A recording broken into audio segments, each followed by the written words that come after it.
أشهد أن لا إله إلا الله وحده لا شريك له وأشهد أن محمدا عبده ورسوله أما بعد فأعوذ بالله من الشيطان الرجيم بسم الله الرحمن الرحيم الحمد لله رب العالمين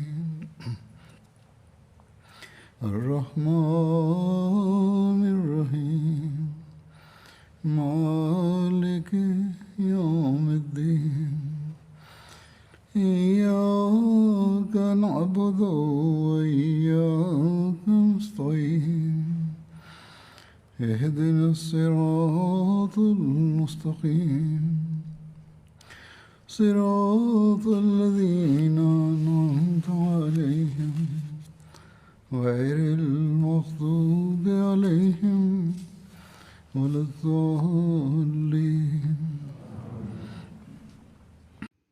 Bismillahirrahmanirrahim. Hazreti Halifatul Mesih peti, da Allah bude njegov pomagač, je rekao da će da nastavi da govori o životu Hazreti Ebu Bekra radijallahu anhu.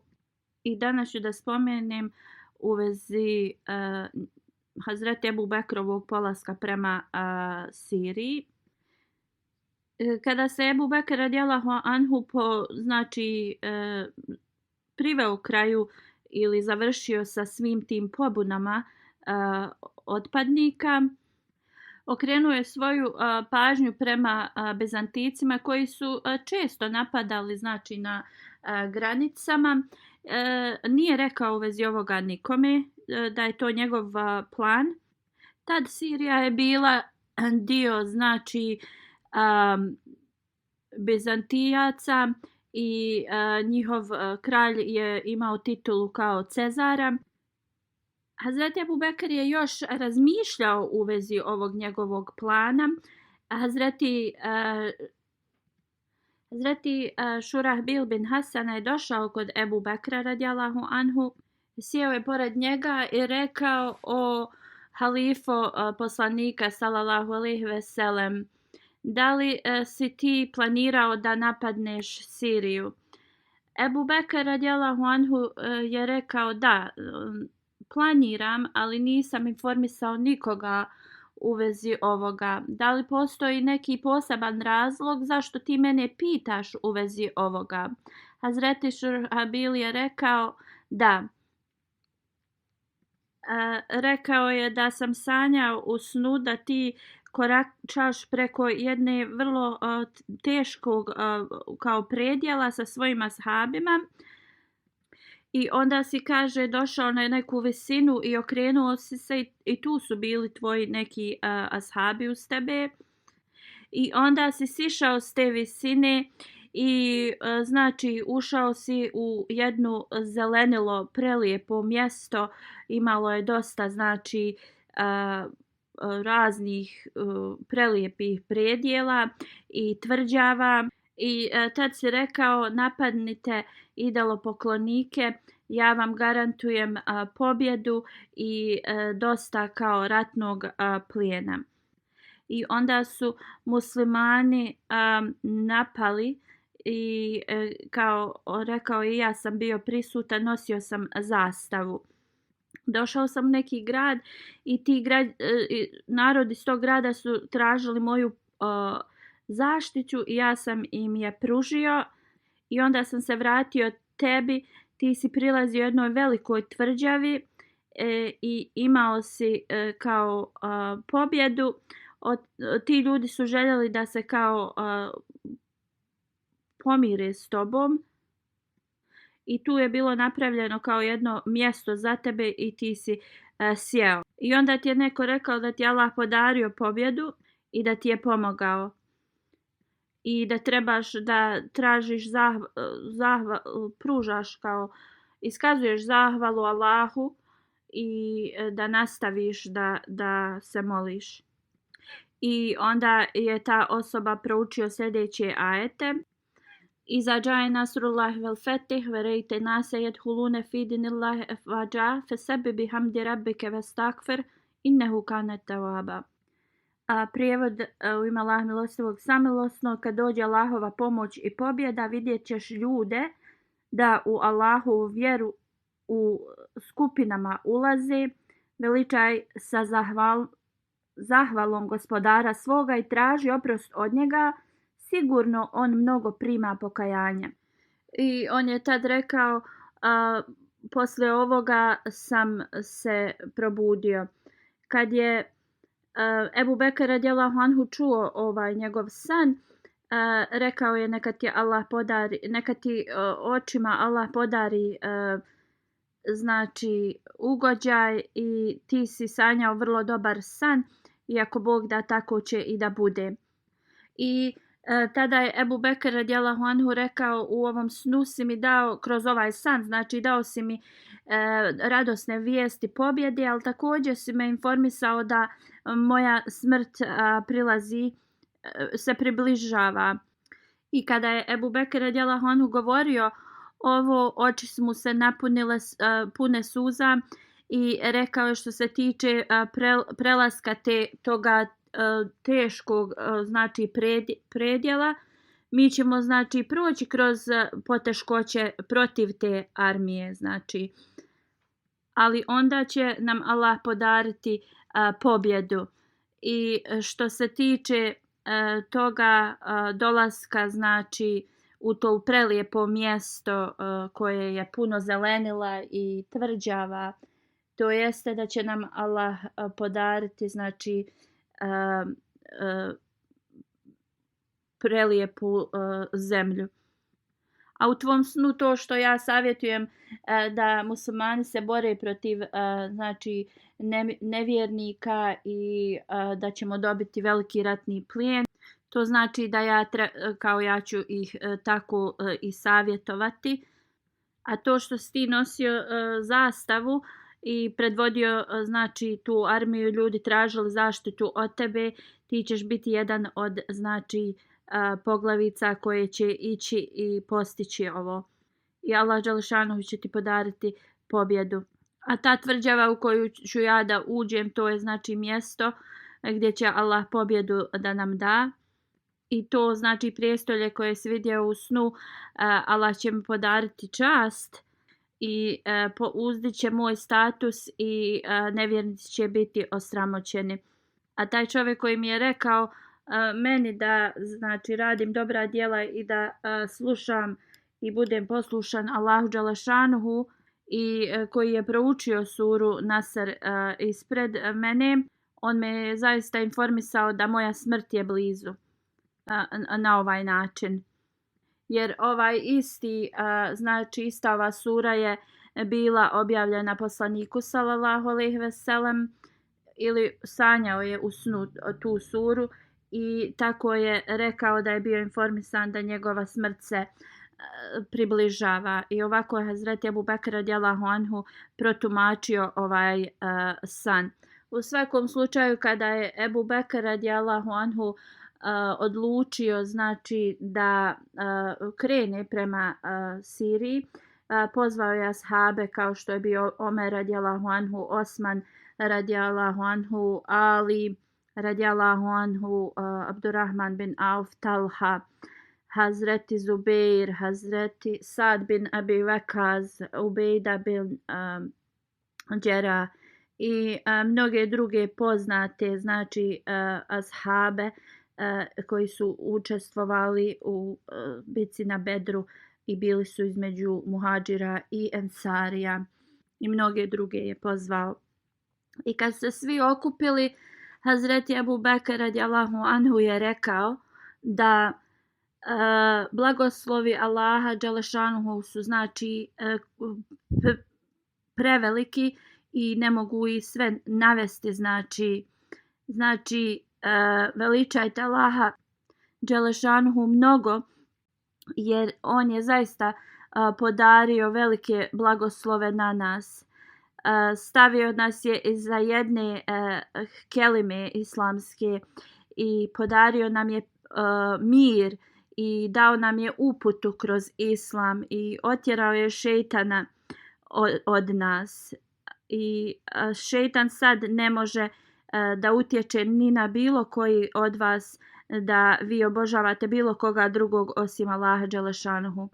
Danas su Arapi ujedinjeni kao jedan umet i znači oni pripadaju istoj majci i ocu što se tiče njihovog potomstva. I ja planiram da ih pošaljem prema Siriji da se bore protiv Bizantijaca. I kogod umre od njih na tom putu postaće šehid.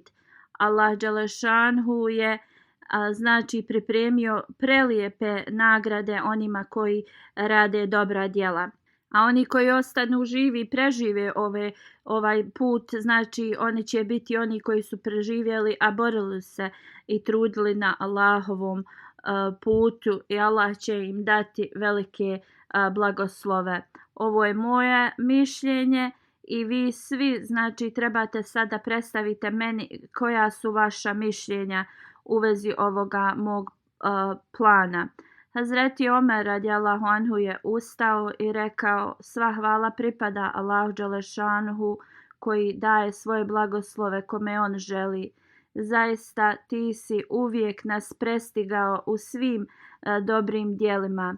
Ovo je specijalno od Allaha dželešanuhu i Allah daje kome on želi. Ja sam također mislio u vezi istog ovoga, ali nisam ti mogao to ranije reći. Allah dželešanuhu je to tako dao da si ti ovo prvo spomenuo.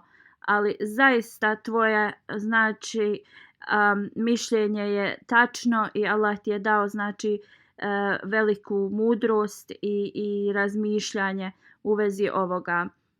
Abdurrahman bin Auf, Hazreti Osman, Talha, Zubeir, Sad, Sejd bin Zaid i Hazreti Ali radijallahu anhu i svi ostali muhadžiri koji su bili prisutni tu su se složili sa ovim znači predstavljenim planom Hazreti Ebu Bekra radijallahu anhu i rekli su: mi ćemo te slušati i mi ćemo znači biti poslušni tebi i nikada nećemo tvoje naređenje znači odbiti i odazvaćemo se tvom pozivu.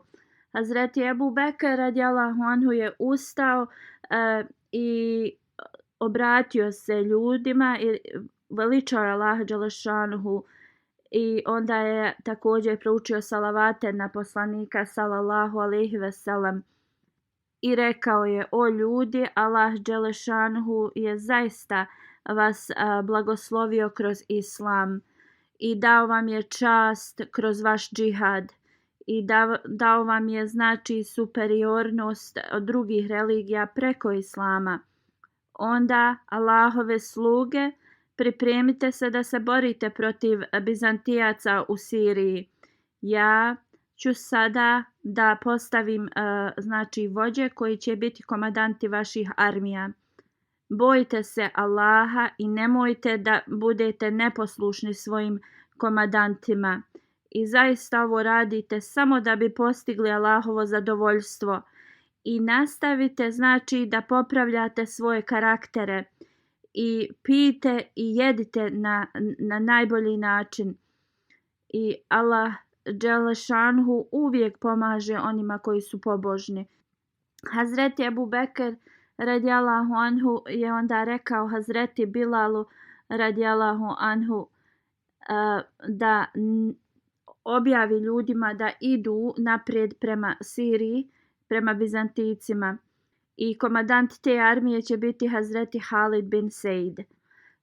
Prvo je Hazreti Ebu Bekr radijallahu anhu poslao Hazreti Halida bin Sejda prema Siriji. Prema jednom hadisu se prenosi kada se Ebu Bekr vratio s hadža. To je uradio u 13. poslije hidžre. U drugom hadisu spominje da je poslao Hazreti Halida bin Sejda u isto vrijeme u Siriju kada je poslao Hazreti Halida bin Velida prema Iraku.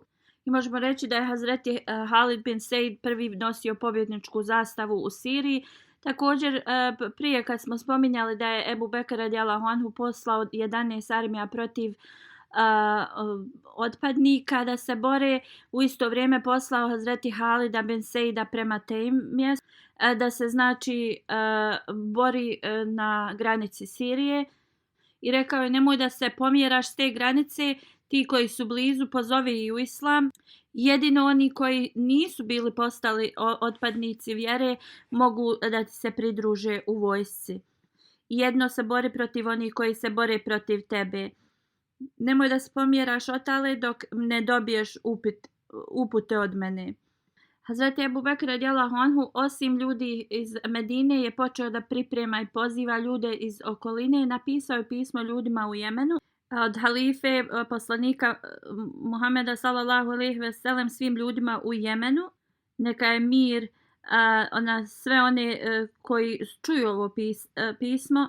Veličavam Allah dželešanhu osim kojeg nema drugog Boga. Allah dželešanhu je naredio muslimanima džihad da to rade sa punom pravdom.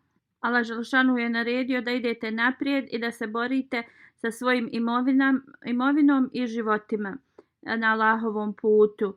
Onda džihad je znači farz koji je Allah dželešanhu naredio i mi naređujemo sada da se muslimani bore protiv Bizantijaca u Siriji.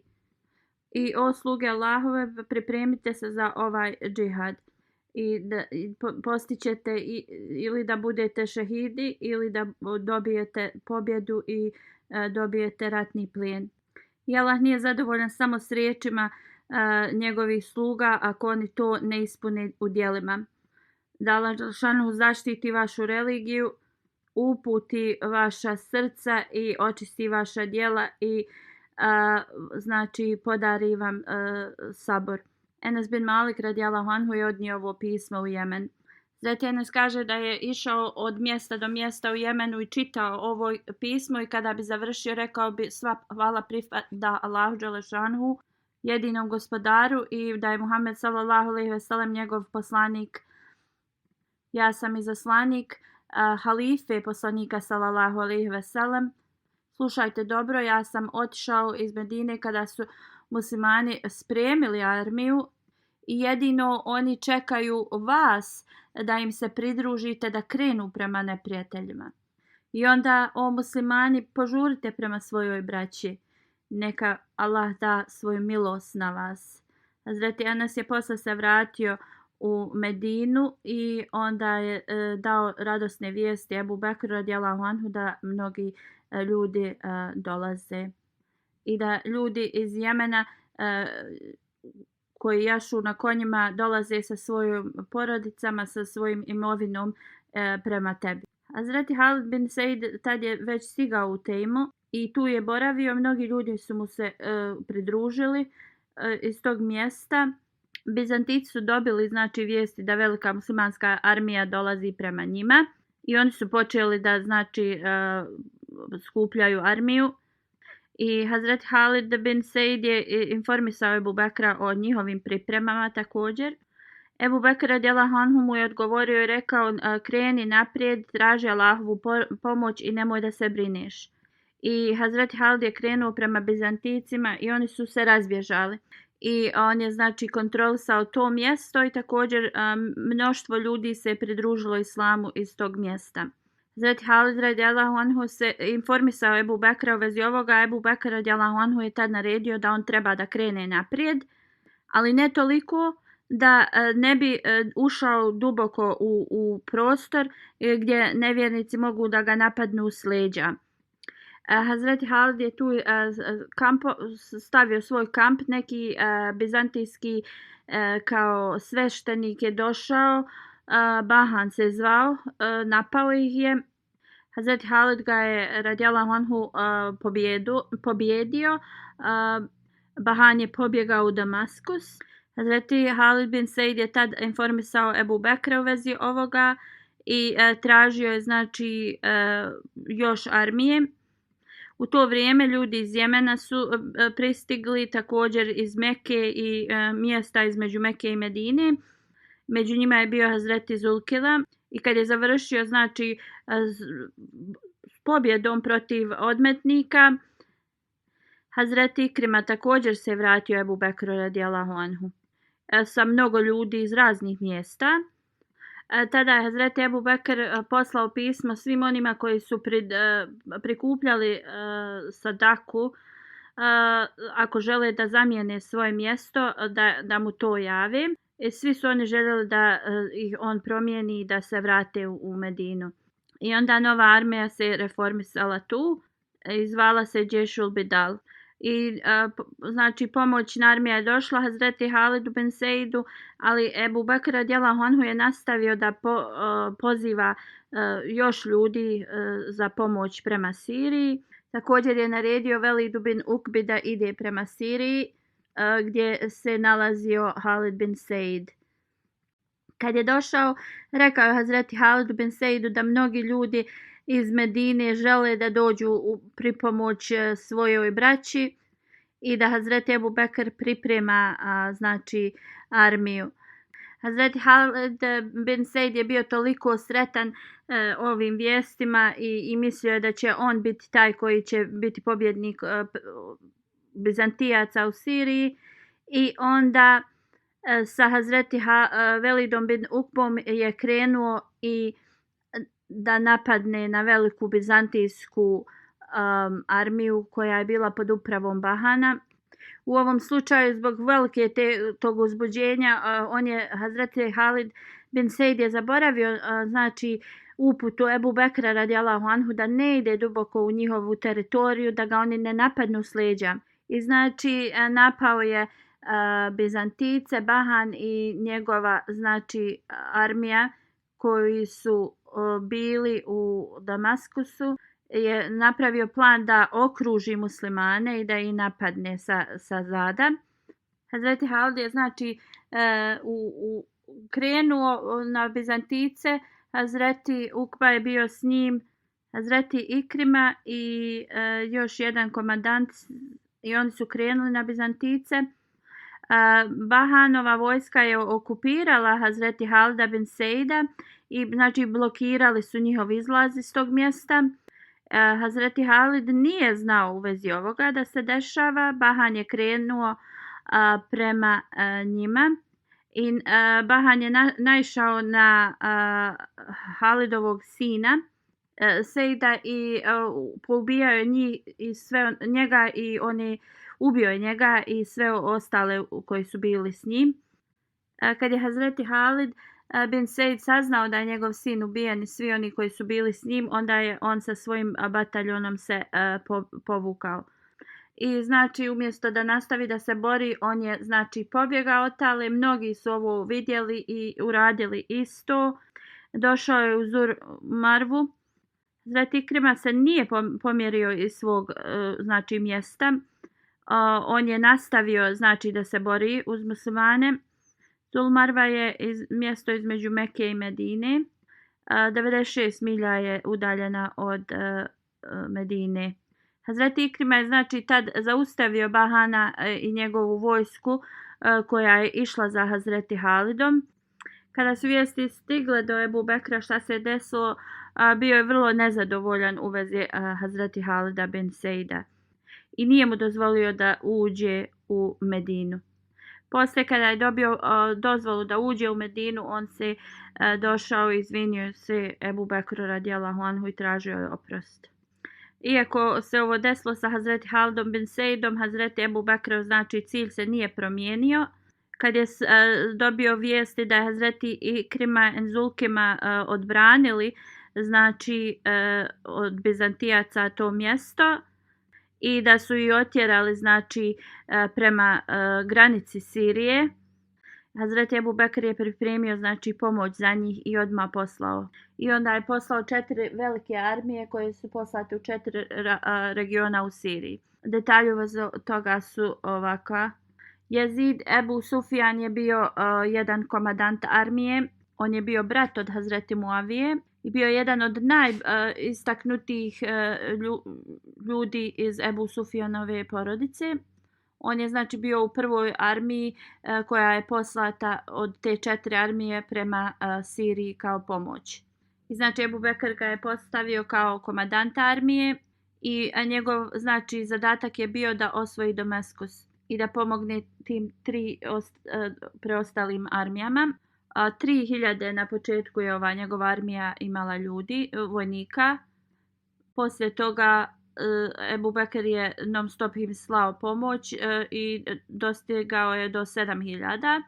Suhejl bin Amr i drugi visokog statusa ljudi iz Mekke su bili također dio ove armije pod komandom Jezida bin Ebu Sufjana. Suhejl bin Amr u vremenu džehilijeta je bio jedan od najistaknutijih i pismenijih ljudi. I na Hudejbi znači bio kao predstavnik Mekanlija da uspostavi znači taj ugovor sa poslanikom sallallahu alejhi ve sellem. On je prihvatio islam kada je Meka bila osvojena. Kad je Ebu Bekr radijallahu anhu vezao zastavu za Hazreti Jazida, također je pozvao Rabija bin Amer i njemu je dao zastavu.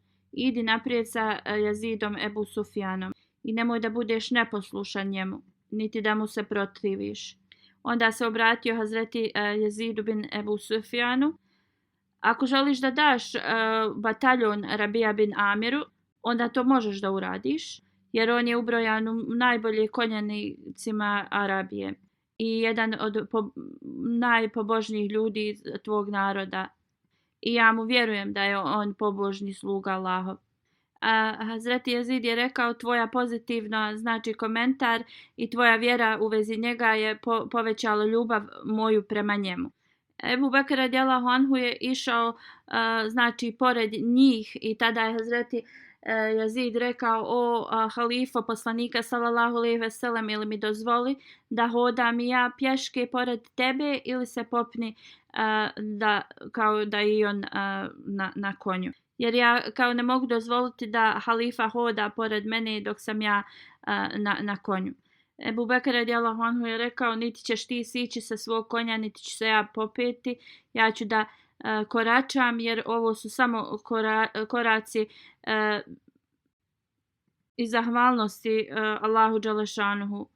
Onda je rekao, o Jezide, ja ti govorim da budeš pokoran Allahu dželešanuhu, da svako tvoje znači djelo bude radi njega i da ostaneš znači da se bogobojazan. Kad budeš se suprotstavio s neprijateljima, Allah ti da pobjedu. Nemoj da varaš i nemoj da ih kao kasapite njihova tijela. Ne prekidaj svoje obećanje i ne ubijaj malu djecu. Ostani uvijek hrabar. Ne ubijaj starce ni žene. Ne sjecite i ne palite stabla hurmi ni bilo koja druga drveća. Nemojte ubijati nikakve životinje osim da je to za vaše jelo. Također je rekao, ne ubijajte sveštenike u crkvama, u bilo kojim bogomoljama. Onda je rekao, naiđete na ljude koji su obrijali svoje glave u sredini, sa sve 4 strane ostavili su kosu, udarite ih svojim mačevima tu gdje su obrijali svoju glavu i borite se protiv njih. I postoji nekoliko hadisa u vezi ovih ljudi kojima je naređeno da se muslimani znači da ih ubijaju. I rečeno je da su ovo bili kršćani, nisu bili sveštenici, ali su oni znači navraćali ljude da se bore protiv muslimana. I također su oni borili jedni između drugih. I zbog toga je Ebu Bekr radijallahu anhu je naredio da se muslimani ne bore protiv svećenika koji su u crkvama ili u drugim svetim objektima, ali da se bore protiv ovih ljudi koji navraćaju na zlo. I rekao je, borite se protiv njih, znači dok ne prihvate islam ili dok ne prihvate džiziju. I rekao je, šaljem vas sa selamom i predajem vas Allahu dželešanhu i krenite naprijed.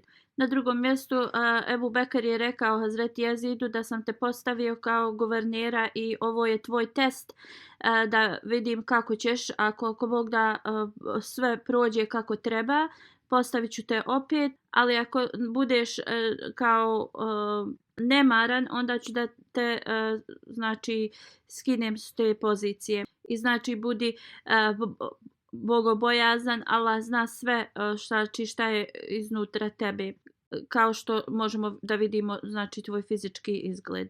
I Allah, oni koji su najbliži Allahu dželešanuhu su oni koji imaju najbolji moralni kodeks.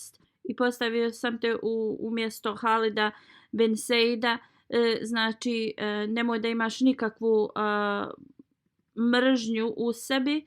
Allah je nezadovoljan takvim ljudima. I kad stigneš do svoje armije, ponašaj se prema njima dobro i na lijep način. Obećaj im napredak i kad ih savjetuješ, budi vrlo kratak. Jer dugi govori učinje da ljudi zaborave mnoge stvari. Budi sam reformiran i drugi ljudi će se reformirati prema tvom primjeru. Klanjaj svoje namaze na vrijeme i znači sa svim ruku i seđdama i sa punom koncentracijom. Kad neprijateljski predstavnici dođu, ponašaj se prema njima dobro i oni dozvoli im da ostanu vrlo kratko vrijeme, da ne provode dugo vrijeme sa tvojom armijom, jer tako neće moći da saznaju mnogo informacija. Znači ne dozvolim dugo da ostanu, ne dozvolim da razgovaraju sa tvojim vojnicima i da vide koliko imate imovine, jer ovo će jednostavno unazaditi vas. I kad god želiš savjet, govori istinu tako da ćeš dobiti najbolje savjete. I nemoj da kriješ detalje svojim savjetnicima, jer će to biti znači loše za tebe. I ovo je zaista pravilo kada tražite savjet od nekoga, znači trebate da date sve informacije toj osobi da bi jednostavno dobili najbolji savjet. Bataljon za odbranu treba da bude uvijek kao u pripravnosti, trebaš da obilaziš svoju armiju bez kao poslatog upozorenja, tako da možeš da vidiš da li su spremni uvijek. I ako vidiš da neka mjesta nisu znači u pripravnosti, trebaš da ih opomeneš, ali nemoj da budeš okrutan u tome. I napravi smjene u svojoj vojsci i smjene na početku noći trebaju da budu duže od onih u predkraj noći, zato što su te lakše. Oni kojima je kazna znači neophodna, nemoj da budeš kao da te bude strah da to uradiš i nemoj da žuriš da daješ kazne, dobro trebaš da razmotriš.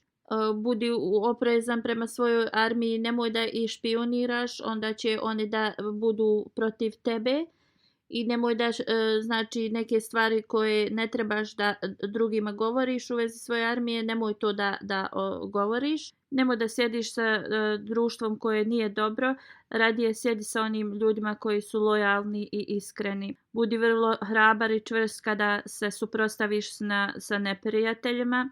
Nemoj nikada da drugi vide da nisi hrabar, jer inače odmah će i njihova hrabrost da ih napusti. Nemoj da kriješ ratni plijen i da budeš neiskren kada ga dijeliš.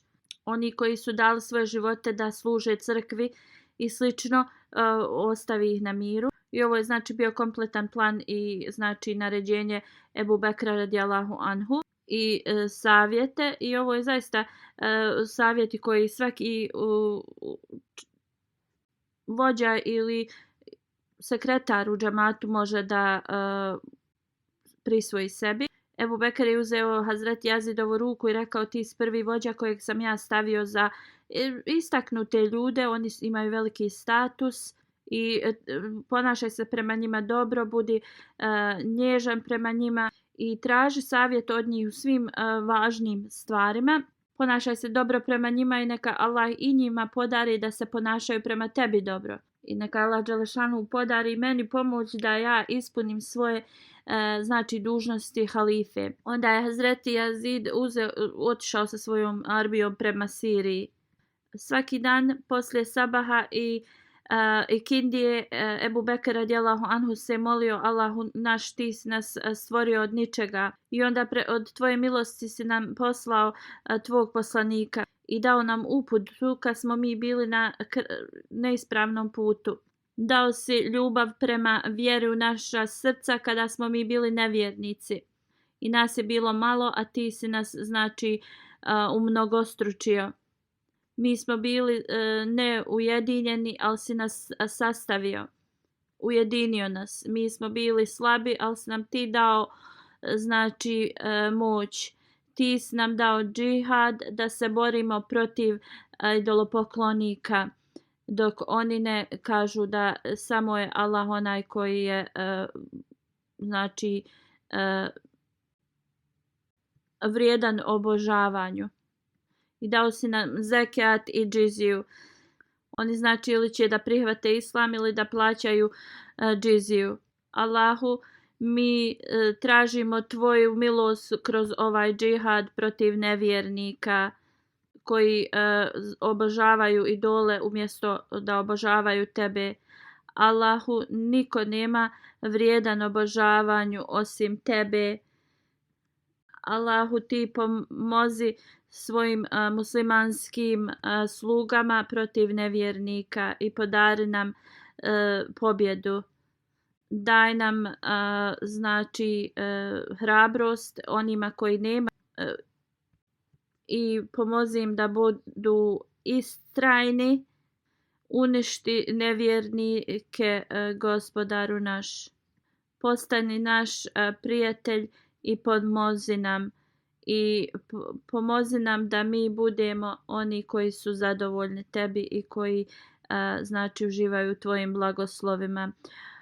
Allahu naš, oprosti nam svim muslimanima i muslimankama, da li su živi ili mrtvi, da Allah dželešanhu pomogne da ostanemo istrajni na ovom i budućem svijetu.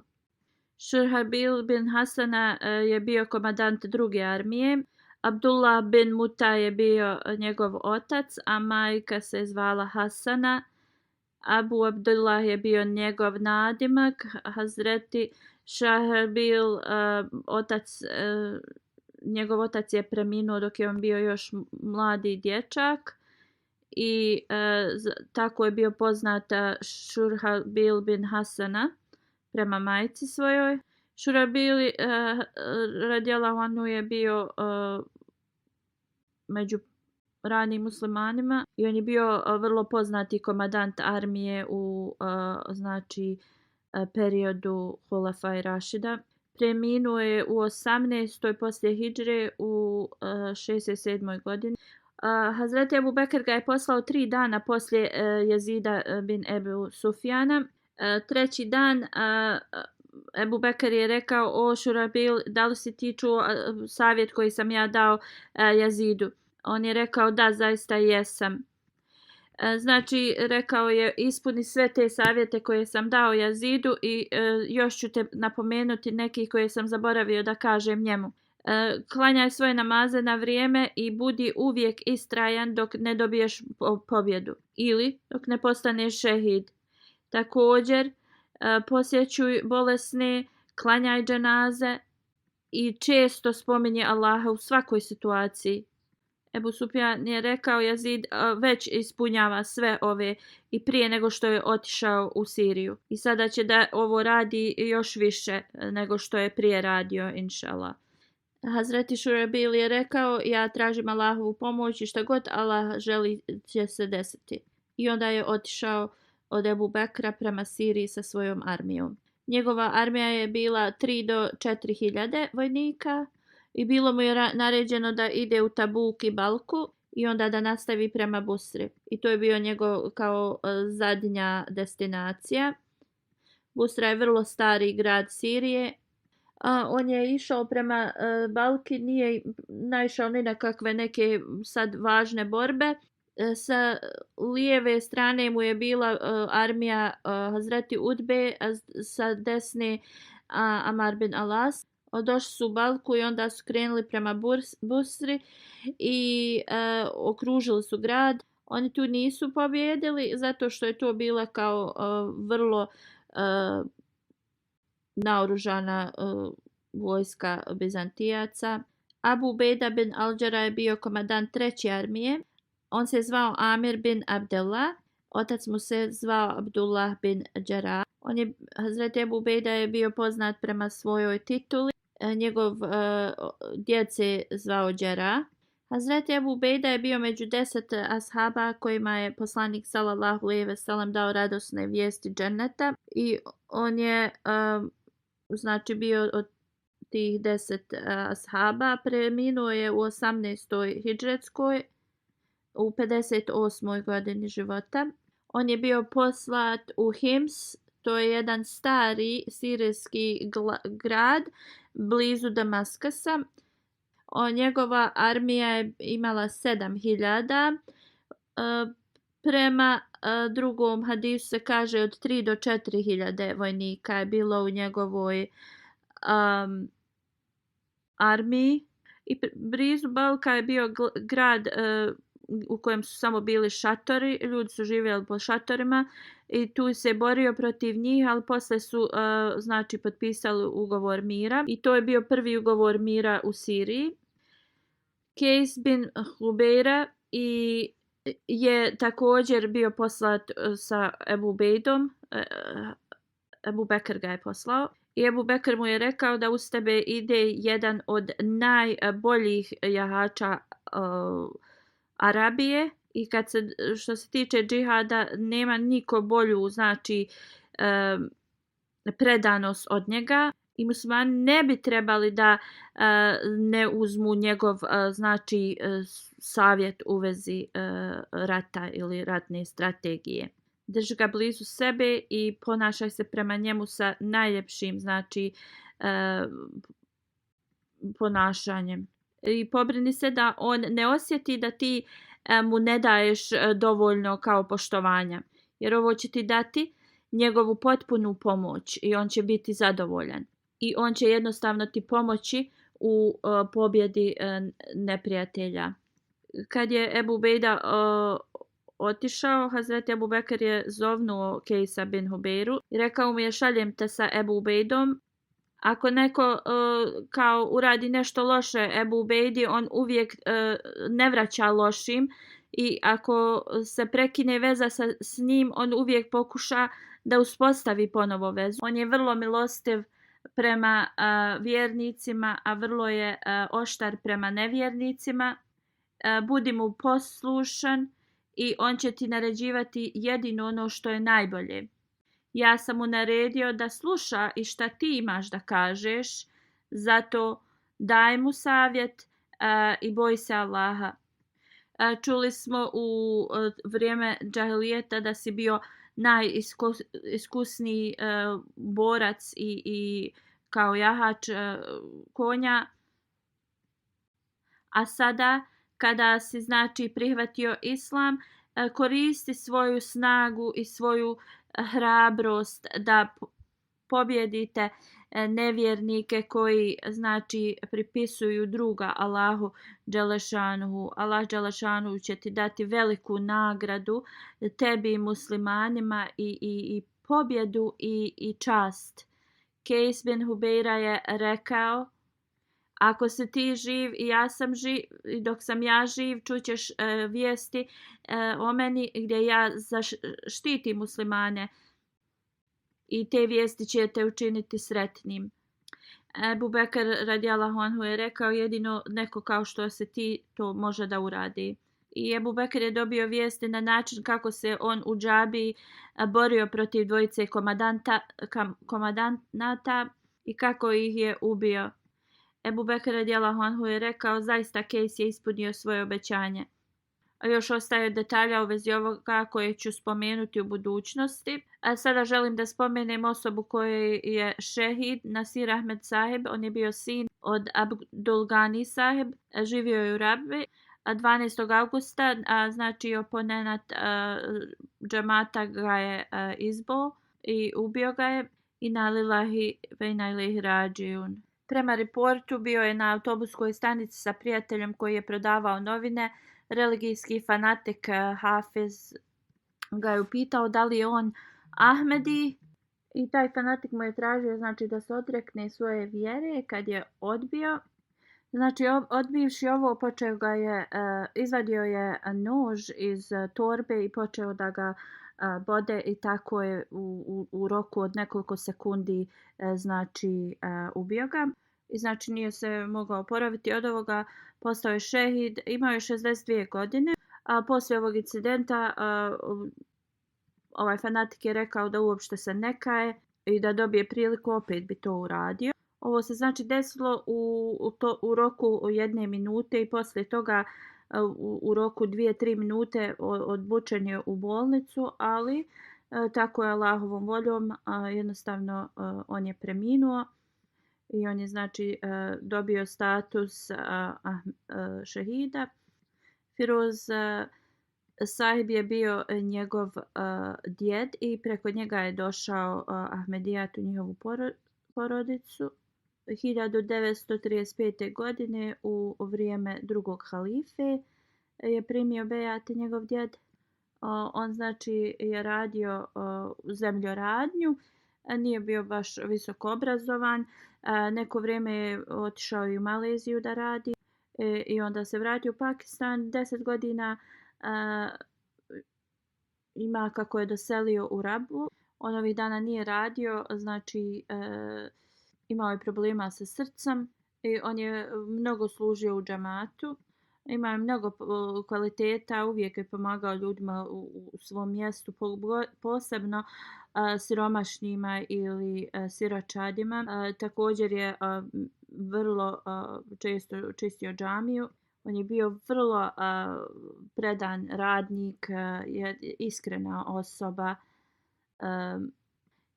Imao je problema u hodu zato što je slomio nekad nogu, ali unatoč tome kad bi ga god pozvali na večer da radi stražu iz džamata, uvijek bi se odazvao tom pozivu.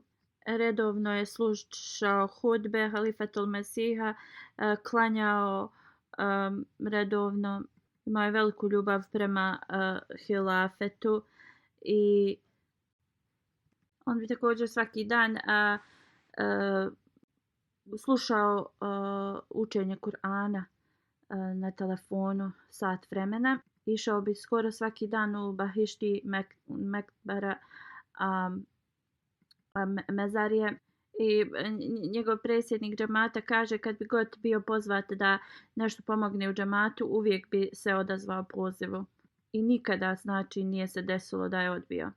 Mubarka Sahiba, njegova kćerka, kaže nekoliko dana prije njegove smrti sanjao je da je velika grupa ljudi se sakupila i kao bili su tužni i on je dao sadaku kad mu je ona taj dan i rekao je osjećam kao da je bliži mu se kao smrt.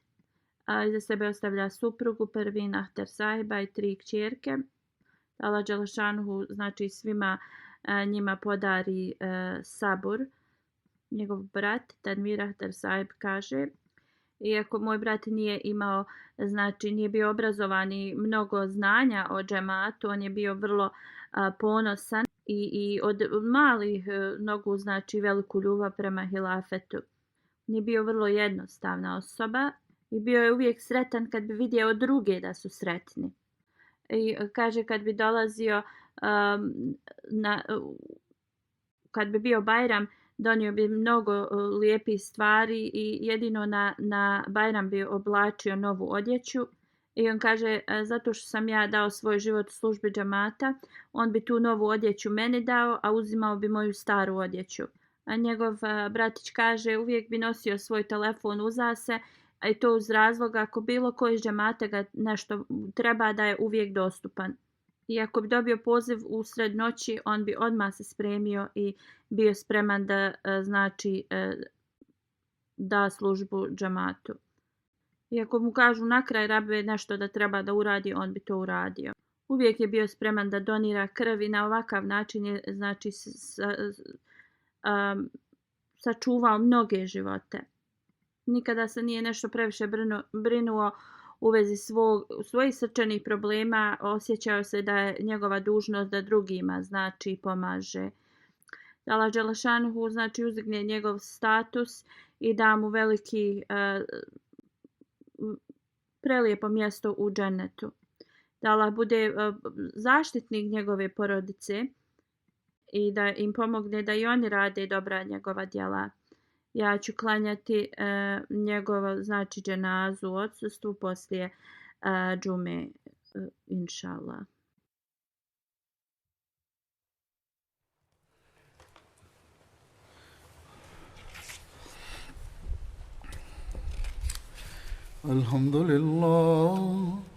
الحمد لله نحمده ونستعينه ونستغفره ونؤمن به ونتوكل عليه ونعوذ بالله من شرور أنفسنا ومن سيئات أعمالنا من يهده الله فلا مضل له ومن يضلل فلا هادي له ونشهد أن لا إله إلا الله ونشهد أن محمدا عبده ورسوله عباد الله رحمكم الله إن الله يأمر بالعدل والإحسان وإيتاء ذي القربى وينهى عن الفحشاء والمنكر والبغي يعظكم لعلكم تذكرون اذكروا الله يذكركم وادعوه يستجب لكم ولذكر الله أكبر